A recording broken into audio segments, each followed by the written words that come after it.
berbagai macam keutamaan membaca Al-Quran.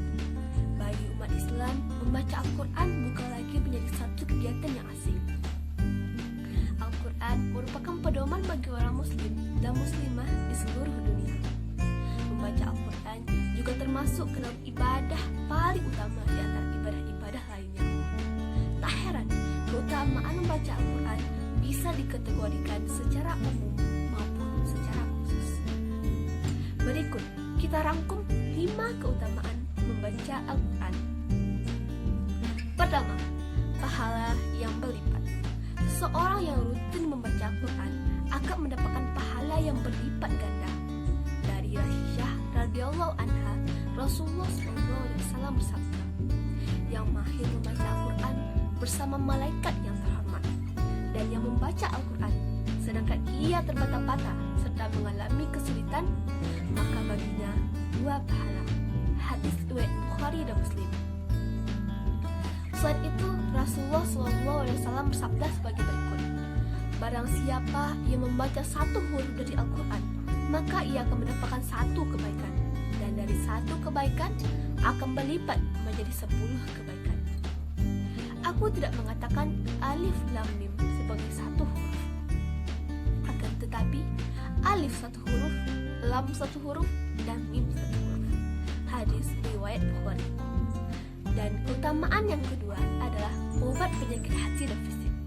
Membaca Al-Quran dapat menjadi obat bagi penyakit hati dan fisik. Cara yang sering untuk mengobati diri dengan melakukan ruqyah. Allah Subhanahu wa Ta'ala berfirman, dan kami turunkan di dalam Al-Quran suatu yang menjadi obat penyakit manusia dan rahmat bagi orang-orang yang beriman. Quran Surat Al-Isra ayat ke-82.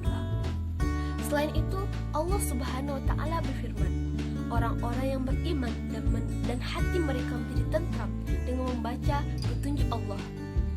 Ingatlah, hanya dengan membaca petunjuk Allah atau Al-Quran, hati menjadi tentram.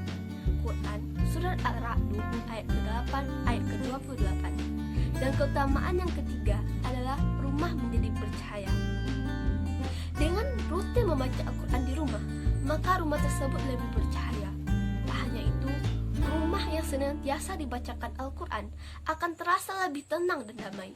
Rasulullah SAW bersabda, perumpamaan rumah yang disebut nama Allah di dalamnya dan rumah yang tidak disebut nama Allah di dalamnya adalah seperti perumpamaan orang yang hidup dan orang yang mati. Bahkan Imam Nawawi berkata, dalam hadis ini terdapat anjuran untuk banyak berzikir kepada Allah Subhanahu wa Ta'ala, termasuk membaca Al-Quran dan zikir-zikir lainnya di rumah. Dan hendaknya rumah jangan dikosongkan dari berzikir kepadanya. Kemudian dalam riwayat At-Tirmizi juga terdapat sebuah hadis yang berbunyi, sesungguhnya setan tidak akan masuk ke rumah yang dibaca di dalamnya surat Al-Baqarah. Kemudian yang keempat, keutamaan membaca Al-Quran adalah dilindungi dari godaan setan. Allah Subhanahu wa Ta'ala berfirman, sesungguhnya setan itu adalah musuh yang nyata bagimu, maka jadikanlah ia musuhmu, karena sesungguhnya setan-setan itu hanya mengajak golongannya supaya mereka menjadi penghuni neraka yang menyala-nyala. Quran Surat Fatir ayat ke-6. Dalam sebuah hadis, Rasulullah SAW bersabda, janganlah kamu menjadikan rumahmu seperti kuburan dengan tidak pernah mengajarkan sholat dan membaca Al-Quran di dalamnya. Sesungguhnya setan akan lari dari rumah yang dibaca di dalamnya surat Al-Baqarah. Kemudian yang terakhir, nomor 5, keutamaan membaca Al-Quran adalah memberikan syafaat di akhirat kelak. Dengan membaca Al-Quran akan mendatangkan kemuliaan bagi orang yang rutin membaca dan mengamalkannya. Tak hanya di dunia, bahkan di akhirat kelak, Al-Quran dapat menjadi syafaat atau penolong. Seperti hadis yang menyatakan,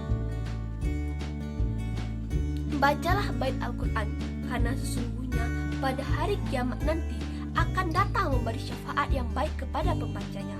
Hadis riwayat Muslim. dalam hadis tersebut, nantinya Al-Quran akan datang dan bersaksi pada Allah Subhanahu wa Ta'ala untuk umat manusia yang rajin membacanya. Dengan kesaksian ini, Al-Quran akan membantu seseorang dalam memberikan kemuliaan di akhirat. Demikianlah 5 keutamaan membaca Al-Quran. Terutama di bulan Ramadan ini, kita sangat dianjurkan untuk membaca Al-Quran karena pahalanya akan lebih dilipat gandakan. Saya Hanifah Dwi Ayunda dari kelas 10 IPK 3. Assalamualaikum warahmatullahi wabarakatuh.